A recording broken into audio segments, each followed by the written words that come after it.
init.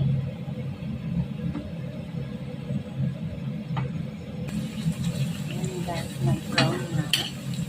So, natin ang prawns.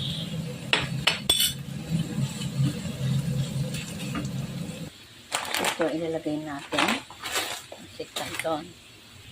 Then let it boil. Ayan, ilagay din natin ang ating mushroom. Ayan. So,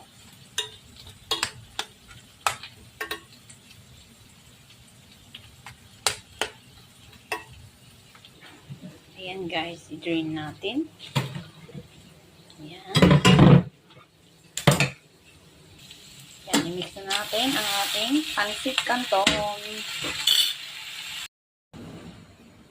Lagay na rin natin ating cabbage. Ayan. Cabbage. Diba?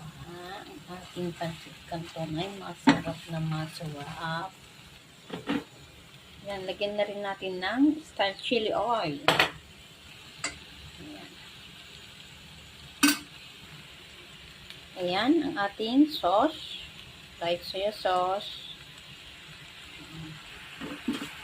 Stir natin. Malapit ng maluto. Ito na guys, lagyan na natin ng spring onion.